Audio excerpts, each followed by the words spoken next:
এই বলে ডাইনি হাঁ করে মুখ খুলতেই তার মুখ থেকে বেরিয়ে আসে ঘন কালো ধোঁয়া। সাপের কুণ্ডুলি পাকিয়ে সেই ধোঁয়া ছুটে আসে ব্রহ্মানন্দের দিকে। ঠিক তখনই ব্রহ্মানন্দ চোখ মেলে তাকান। মুহূর্তে উঠে দাঁড়ান তিনি। তার চোখ লাল, শরীর থেকে ঝলসে ওঠে এক অলৌকিক জ্যোতি। আকাশে হাত চালিয়ে সামান্য ভস্য তুলে নিয়ে তিনি ধেয়ে আসা ধোঁয়ার দিকে ছুড়ে দেন। সঙ্গে সঙ্গে সঙ্গে সঙ্গে ধোঁয়া মিলিয়ে যায়। রাগে ঘুরছে ওঠে ডাইনি।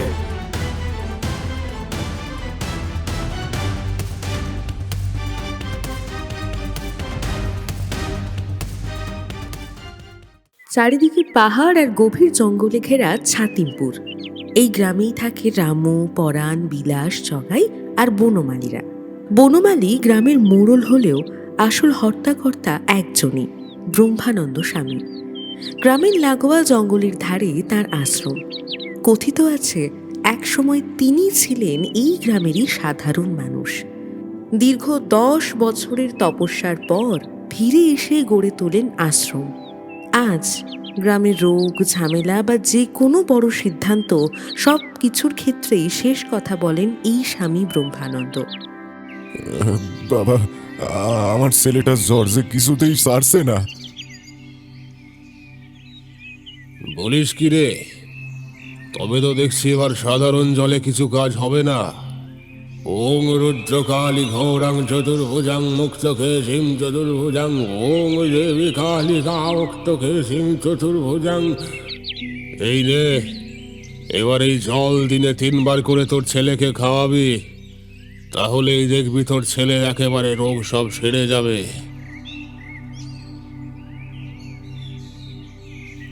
বাবা, আপনি তো আমার সমস্যা সবই জানেন। আমার ভাই চাইছে আমাদের পৈতৃক জমিটুকু ভাগাভাগি করে নিতে, যাতে সে নিজের অংশ বেচতে পারে। আমার ভাগাভাগিতে অসুবিধা নেই, কিন্তু আমি আমার পৈতৃক জমি বিক্রি করে দিতে পারবো না বাবা। তুমি ওকে একটু বুঝিয়ে দাও। আচ্ছা বেশ, তোর ভাইকে আমার কাছে আসতে বলিস, আমি তার সঙ্গে কথা বলবো। তোদের আর্থিক অবস্থাও তো খারাপ নয়, তবে তোর ভাই এমন চাইছে কেন? সে কি আর নিজের বুদ্ধিতে সব করেছে? সে যা করে সবই তার বউয়ের কথায় করে। হ্যাঁ বুঝেছি, তোরা চিন্তা করিস না, আমি তোর ভাইয়ের সঙ্গে নিজে কথা বলবো।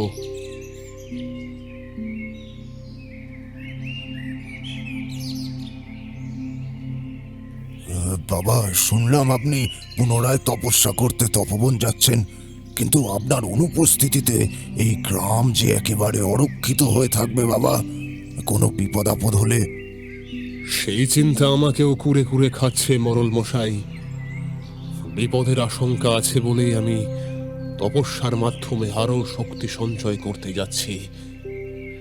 কিন্তু আমার অনুপস্থিত থাকাকালীনই যদি কোনো বিপদ এই গ্রামে হানা দেয়, তখন কি হবে সেটা আমি ভাবছি।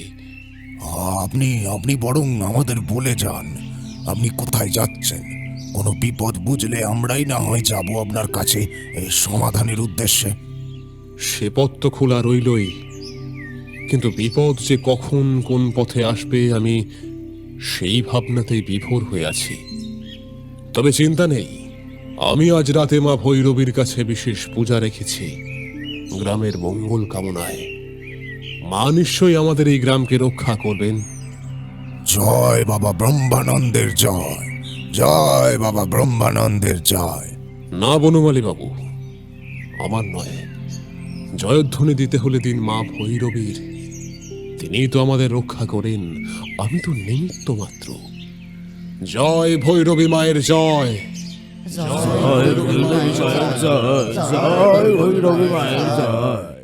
সেদিন রাতেই মা কালীর মন্দিরের সামনে বিশাল এক যজ্ঞকুণ্ডের সামনে বসেন স্বামী ব্রহ্মানন্দ। চারিদিক থেকে ভেসে আসছে বন্য জন্তু জানোয়ারের চিৎকার। তার সামনে সাজানো রয়েছে পুজোর নানাবিধ উপকরণ সহ বিশেষ বন্য ফুলের এক মালা। তারপর সেই যজ্ঞকুণ্ডের ভেতর থেকে একটি জ্বলন্ত কাঠ বের করে নিয়ে গোটা মালায় বুলিয়ে দেন। এরপরেই ব্রহ্মানন্দ উঠে যান এবং গ্রামের ঢোকার মুখে একটি গাছের সাথে ওই মালাটিকে বেঁধে দেন। তারপর মা ভৈরবীর উদ্দেশ্যে বলেন, আমার অনুপস্থিতিতে এই গ্রামকে তুমি রক্ষা করো মা, রক্ষা করো। গ্রামের বাইরে একটি গাছের উপর বসেছিল এক ডাইনি। সে এতক্ষণ সবটা দেখছিল। ব্রহ্মানন্দ গ্রাম থেকে দূরে যাচ্ছে শুনে সে বেশ খুশি হয়। যাক, এই অকাল কুষ্মাণ্ডটা এতদিনে বিদায় হচ্ছে। দীর্ঘ 10 বছর ধরে আমি শুধু এই দিনটার অপেক্ষাতেই বসে আছি। এবার এই ছাতিমপুর গ্রামে প্রবেশ করতে আমাকে আর কেউ বাধা দিতে পারবে না।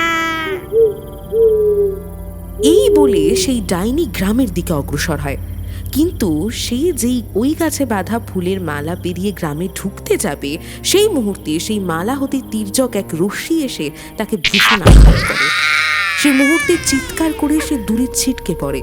সে আবারও উঠে এগিয়ে যাওয়ার চেষ্টা করে, কিন্তু মালা থেকে নির্গত হওয়া তির্যক রশ্মির কারণে সে আবার ছিটকে পড়ে যায়। বুঝেছি, ওই ব্রহ্মানন্দ গ্রামের থেকে দূরে গেলেও গ্রামকে অসুরক্ষিত রেখে যায়নি।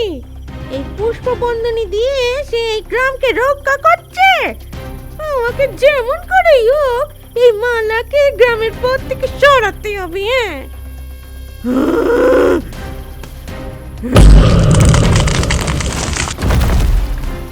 এইবার গ্রামের লোক চলাফেরার পথে গাছ দেখতে পেয়ে আপনা হতে গাছ শুধু উপড়ে দিয়ে আসবে। তারপর তারপর আমার সোনাই সোহাগা।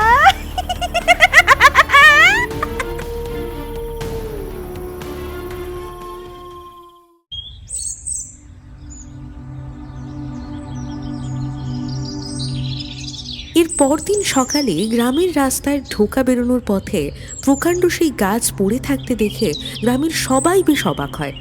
কাল রাতে না ঝড় হয়েছে, না তেমন কোনো দুর্যোগ ঘটেছে, তাহলে এই এত বড় গাছ রাস্তায় পড়ল কি করে? বেনি মাধব এসে বললেন, এখন আর এসব না ভেবে যেমন করে হোক এই গাছকে রাস্তা থেকে সরাবার ব্যবস্থা করো, নইলে যে আমরা কেউই গ্রামের বাইরে যেতে পারবো না। বাইরে থেকেও তখন কেউ এই গ্রামে ঢুকতে পারবে না, যে এতে যে আমাদের দৈনন্দিন ব্যাহত হবে। বেনি মাধবের কথা মতো রাম ও পরাণরা সবাই কুড়ুল দিয়ে সেই গাছকে টুকরো টুকরো করে গ্রামের বাইরের জঙ্গলে ফেলে দেয়। তার সঙ্গে জড়িয়ে থাকা সেই পুষ্পবন্ধনী মালাও গাছের সঙ্গেই গ্রামের বাইরের জঙ্গলে চলে যায়। গ্রাম হয়ে যায় সম্পূর্ণভাবে অরক্ষিত। ছাতিমপুর গ্রাম অরক্ষিত হতেই রাতের অন্ধকারে সেই ডাইনি এসে প্রবেশ করে সেই গ্রামের ভেতর, আর তারপরেই সে তার তাণ্ডব চালাতে শুরু করে। কখনো কারোর গোয়ালে ঢুকে সে গরু বাছুর সব খেয়ে নিতে থাকে, গরু বাছুরদের চিৎকার হতে থাকে। কখনো মায়ের কোল থেকে শুয়ে থাকা বাচ্চাকে তুলে নিয়ে যায়।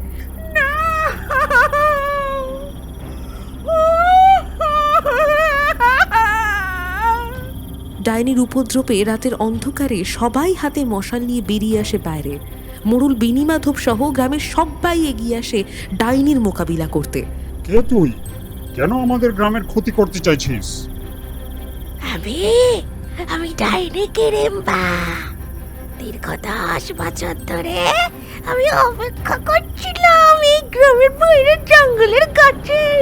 তোদের এই গ্রাম যেমন সুস্বাদু ফল মূল আছে, তেমন পুকুরের মাছ, গোয়ালে গরু, বাচ্চা কাচ্চাদের ছড়াছড়ি, এমন জায়গায় আমি না এলে চলে? অনেক দিন ধরে আমার নজর ছিল তোর এই গ্রামে ঢোকার, কিন্তু এই ব্রহ্মানন্দের জন্য আমি পাচ্ছিলাম না।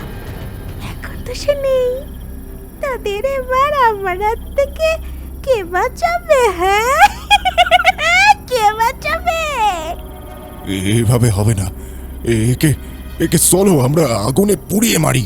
পারবে না, আমার ক্ষতি করার ক্ষমতা তোদের মতো সাধারণ মানুষের নেই। নেই রে নেই।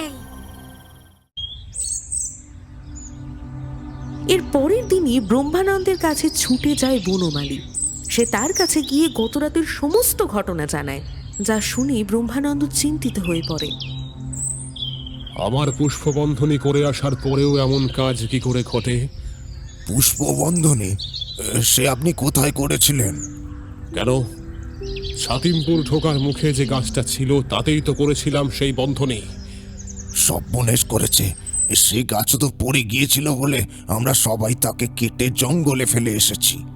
বনমালীর মুখে এই কথা শুনে ব্রহ্মানন্দ বোঝে এই ডাইনি সাধারণ ডাইনি না, তাকে আটকানো এতটা সহজ হবে না। ব্রহ্মানন্দ তার কমণ্ডলুর জলে মন্ত্র ফুঁকে তাকে মন্ত্র বলে শক্তিশালী করে সেই জল বনমালীর হাতে দিয়ে বলে এই জল গ্রামের চারিদিকে পরীক্ষার মতো করে ছিটিয়ে দিতে। তারপর 7 দিনের মধ্যেই সে অবশ্যই ফিরছে। এরপর রাতে সেখানে এসে উপস্থিত হয় সেই ডাইনি। এইবার গ্রামে প্রবেশ করতে যাবে, আবারও এক তির্যক আলোর রশ্মি তাকে আঘাত করে, ছিটকে পড়ে যায় সে। যা দেখে ডাইনি গর্জে ওঠে রাগে। ব্রহ্মানন্দ, এ আবারও ব্রহ্মানন্দের কাজ। তা না হলে আমার পথে বাধা সৃষ্টি করতে অন্য কেউ পারে না। এবার আমি গ্রামের মানুষকে নয়, সবার আগে শেষ করবো ওই ব্রহ্মানন্দকে। তারপর আমি এই গ্রামে ফিরে আসবো, আর তারপর আগে তো ব্রহ্মানন্দকে শেষ করি। ব্রহ্মানন্দকে দেখা যায় সামনে আগুন জ্বালিয়ে তপবনের মধ্যে বসে সে নিজের ধ্যান করছে। মুহূর্তে সেখানে এসে উপস্থিত হয় ডাইনি।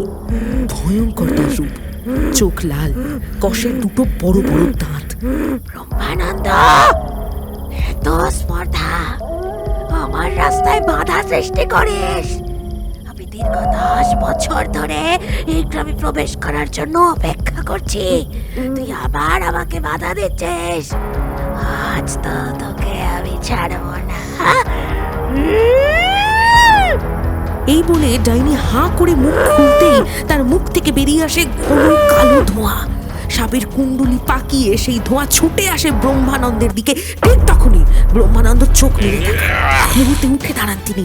তার চোখ লাল, শরীর থেকে ঝলসে ওঠে এক অলৌকিক জ্যোতি। আকাশে হাত চালিয়ে সামান্য ভস্য তুলে নিয়ে তিনি ধেয়ে আসা ধোঁয়ার দিকে ছুঁড়ে দেন। সঙ্গে সঙ্গে ধোঁয়া মিলিয়ে যায়। রাগে গর্জে ওঠে ডাইনি, ক্ষোভে অন্ধ হয়ে গিয়ে ঝাঁপিয়ে পড়ে ব্রহ্মানন্দের উপর। শুরু করে ভয়ঙ্কর এক যুদ্ধ। ওম শক্তিতে ব্রহ্মানন্দ নিজেকে শূন্যে ভাসিয়ে ডাইনির সঙ্গে লড়াই করেন। একসময় ডাইনির পা ধরে মাথার উপর ঘুরিয়ে তিনি তাকে ছুঁড়ে ফেলেন জ্বলন্ত অগ্নিকুণ্ডে। চিৎকার করতে করতে আগুনে পড়ে ছাই হয়ে যায় ডাইনি। আর ব্রহ্মানন্দের বজ্র কণ্ঠে গর্জে ওঠে এক প্রচণ্ড চিৎকার। যতক্ষণ আমার সঙ্গে আমার ভৈরবী মা আছেন, তার আশীর্বাদ আছেন, কোনো অপশক্তি আমার গ্রাম ছাতিমপুরের কোনো ক্ষতি করতে পারবে না, কিছুতেই না।